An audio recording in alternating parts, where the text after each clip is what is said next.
Hi friends, welcome back. Ruth and Bhoj ఈ movie నెట్ఫ్లిక్స్లో తెలుగాడిలో కూడా స్ట్రీమింగ్ అవుతుంది. డబ్బింగ్ పర్ఫెక్ట్ భయ్య, చాలా బాగుంది. అండ్ ఈ మూవీని ఫ్యామిలీతో కలిసి కూడా చూడొచ్చు. జస్ట్ ఈ మూవీలో సెకండ్ హాఫ్ అది కూడా రెండు ఇంగ్లీష్ కిస్ సీన్లు ఉన్నాయి. అవి తప్పితే మిగతా మూవీ అంతా నీట్ అండ్ క్లీన్గా ఉంటుంది. రొమాంటిక్ సీన్లు అలాంటివి ఏమీ లేవు. ఏమో కొంతమంది చెప్పేస్తున్నారు, చూసారో లేదో తెలియదు కానీ ఉన్నాయని. అలాంటి సీన్స్ అయితే ఏం లేవు భయ్య. హీరోయిన్ వేసుకునే బట్టలు కొంచెం ఎక్స్పోజింగ్లు అనిపిస్తాయి. ఇంగ్లీష్ మూవీస్లో ఇవి కామన్, పెద్దగా ఇబ్బంది పెట్టేలా ఏం లేవు అనమాట. ముందుగా డేంజరస్ యానిమల్స్ అనే ఒక మూవీ తెలుగులో వచ్చింది. అండ్ 28 years later అని ఒక మూవీ కూడా వచ్చింది, అది కూడా తెలుగులో వచ్చింది.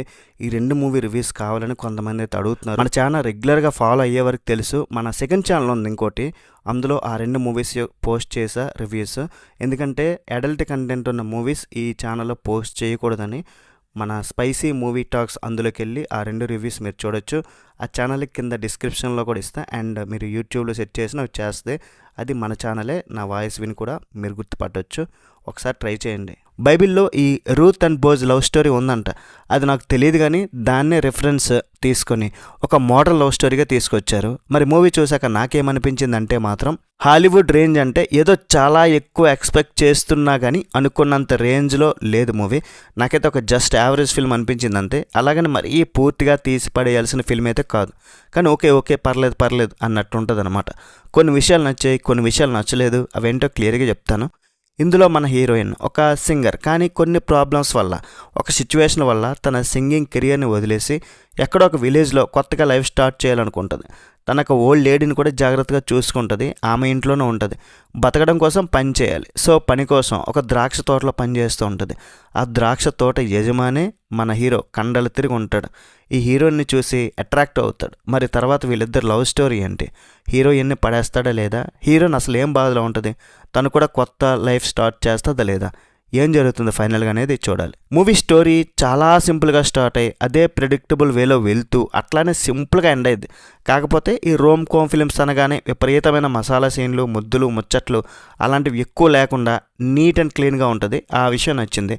ఇందులో ఎమోషనల్ సీన్స్ ఉన్నాయి, కొంత సెంటిమెంట్ కూడా ఉంటుంది. కానీ ఆల్రెడీ మనం చాలా సినిమాల్లో చూసినట్లుగానే ఉంటుంది. వాటినే ఎక్కువ మెలో డ్రామా చేయకుండా, మరీ ఎక్స్ట్రా బిల్డప్లు కొట్టకుండా, ఓవర్ యాక్టింగ్ లేకుండా ఉంటుంది. అది నచ్చింది. బిల్డప్లు దొబ్బితే పరమ చిరాకు అనిపిస్తుంది నాకు. అండ్ ఈ మూవీలో ఆ సెటప్, ఆ లొకేషన్స్, అట్మాస్ఫియర్ చాలా కూల్గా, డీసెంట్గా, చూస్తున్నప్పుడు హాయిగా ఉంటాయి. చాలా బ్యూటిఫుల్గా మూవీని పిక్చరైజ్ చేశారు. సినిమాటోగ్రఫీ చాలా నచ్చింది. ఇందులో కొన్ని ఇంగ్లీష్ సాంగ్స్ ఉన్నాయి. అవి మనకు అర్థం కాలేకపోయినా సరే వినడానికి బాగున్నాయి, చూడడానికి కూడా బాగున్నాయి. మైనస్ ఏంటంటే స్లోగా రన్ అవ్వడం, చాలా ప్రెడిక్టబుల్గా వెళ్ళడం.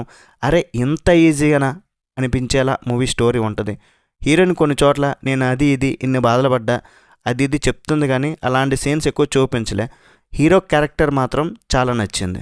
అసలు ఎప్పుడైనా నేను హీరోయిన్ చూసి బాగుంది అని అంట, కానీ ఈ హీరో క్యారెక్టర్ మాత్రం నచ్చింది. ఇలాంటి మొగుడు నాకు కావాలి అనిపించేలా కొంతమంది అమ్మాయిలు ఇష్టపడతారు ఇలాంటి క్యారెక్టర్ని. ఫస్ట్ లవ్, తన కోసమే తన జీవితం అన్నట్లు బిహేవ్ చేస్తూ ఉంటాడు. తన కోసం ఏదైనా చేస్తాడు. ట్రూ లవ్ అంటే ఏంటో, ఒక మగాడు ఒక అమ్మాయిని ఇష్టపడితే ఎంత సిన్సియర్గా లవ్ చేస్తే ఎట్లా ఉంటుందో అలాంటి క్యారెక్టర్ అనమాట. అది బాగా నచ్చింది. ఇంకొక ఓల్డ్ లేడీ, ఆమె క్యారెక్టర్ కూడా సింపుల్గా ఉన్నా ఓకే. ఈ రోమ్ కోమ్ ఫిలింలో మాత్రం కొత్తగా ఏదైనా చూద్దామంటే కొత్తదనం లేని పాత కదే, సింపుల్గా ఉంటుంది అనమాట. సో మరి ఇది నాకు అనిపించింది. మరి మూవీ చూడాలో వద్దా మీరే డిసైడ్ అవ్వండి. మరి ఓవరాల్ రేటింగ్ ఇవ్వాలి అని అంటే మాత్రం 2.75 out of 5. That's it guys. Review నేస్తే ఒక్క లైక్ అయ్యండి చాలు. నెక్స్ట్ వీడియోలో మళ్ళీ కలుద్దాం. బై అండ్ జై హింద్.